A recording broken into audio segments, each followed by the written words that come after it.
committee meeting. I declare it open. We haven't got any apologies. No leave of absence. Presumably the Deputy and Councillor Fox will join us in a moment, I'm sure. So we've got a quorum. We haven't got any extra people here to co-opt. So confirmation of minutes. Councillor Sherlock, thank you. Put that, those in favour say aye, those against say no, the ayes have it. Passed unanimously. Consideration of supplementary items. We haven't got any supplementary items, I don't think, no. Transfer of agenda items. No transfer of agenda items. Now we've got two reports, the annual maintenance grants for the Tasmanian Hockey Centre, Domain Tennis Centre and the Hobart Netball and Sports Centre. So I open that item. Interrupt here. We just haven't got a quorum at the moment. We just need, here's now, the Deputy's back, Chairman, we're right now. And I think, yeah, the Deputy's changed her room. Chair, I'm happy to move that item. I'm happy with the conditions that are imposed in terms of the three grants. Yeah, thank you. All three organisations have been very good tenants over the years. Whilst they keep putting their hand up for more money at times, I think the benefit to Hobart and its recreation is outstanding.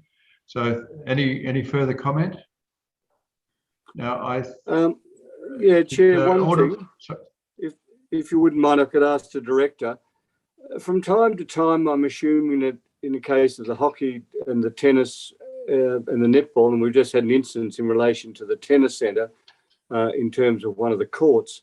Is there a general protocol that the grantee, in this case, in most cases, obviously the lessee of the centre, will let council know if there's something of contention coming up? In other words, if there's some real significant issue of governance, it means half the board resign, or there's issues, because we sort of have these long-term periods of tenure, and we don't want to be woken up in the morning with the paper with some great scandal that's involved any of these centres or any of the other centres we have. So how do we manage that, given that they're our premises and there's activities happening on them, some of which may cause some controversy from time to time? Okay, I think that's a hypothetical. So over to you, Director. Thank you, Chairman. Thank you, Alderman Thomas. I guess I'd answer it in two parts. We have a number of buildings and facilities that are leased to clubs on a long-term basis, so to clubs and organisations on a long-term basis.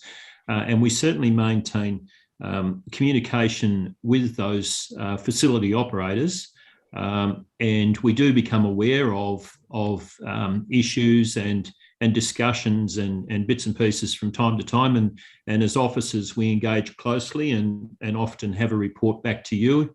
And certainly the leases that we have in place do have some conditions that those respective clubs are required to meet. I guess when though we talk about allocating funding to the facilities over and above the conditions of the lease, it does mean that the relationship that we have with the organisations is perhaps a closer one. As I think Alderman Thomas noted when moving this recommendation, there are conditions associated with the allocation of this funding, and certainly over recent years we've worked to tighten up those conditions so as we can receive an annual report on how that funding's been utilised and acquitted and so forth. Now, if we had a sense that there was a significant issue with any one of these three organisations, for example, and certainly we haven't had that sense, to date, we'd be reporting to you and asking you, I think, to revisit this decision.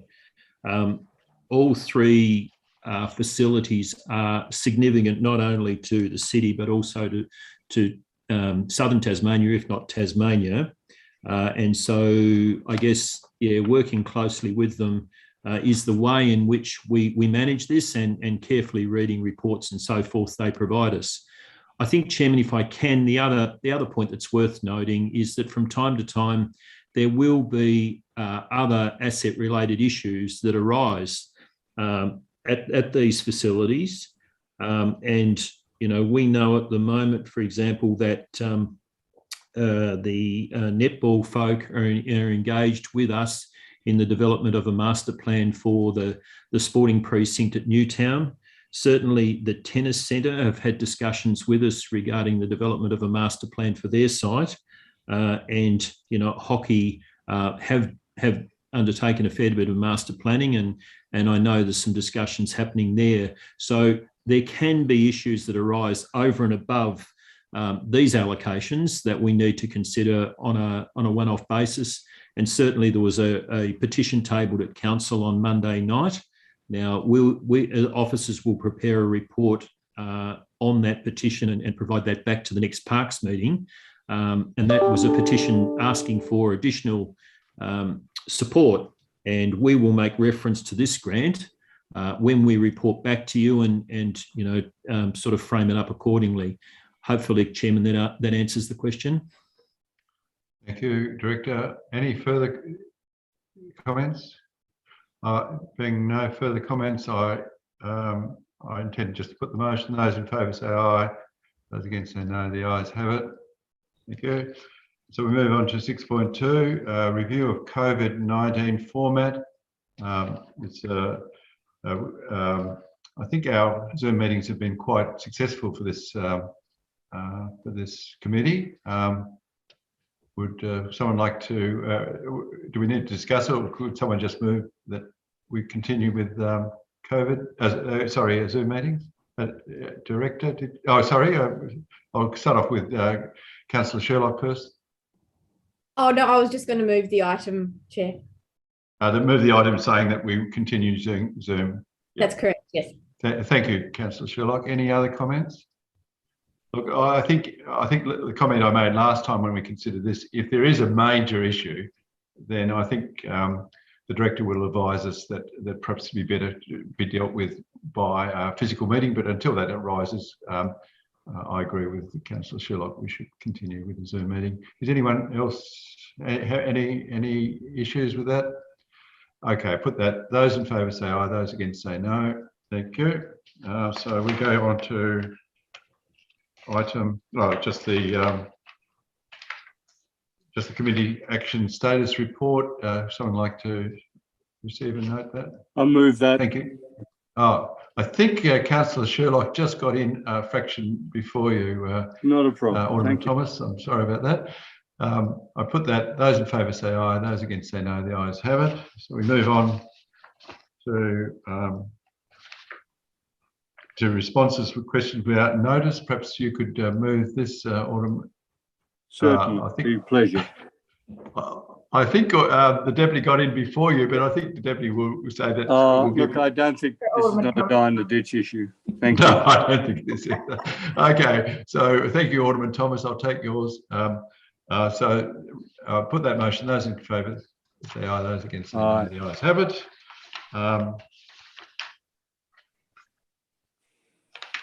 So any questions without notice? Yes, Deputy Lord Mayor. Thank you, Chairman. Just I'll bring up what I've written. So it's just noting the response regarding the availability of undercover concrete sporting facilities.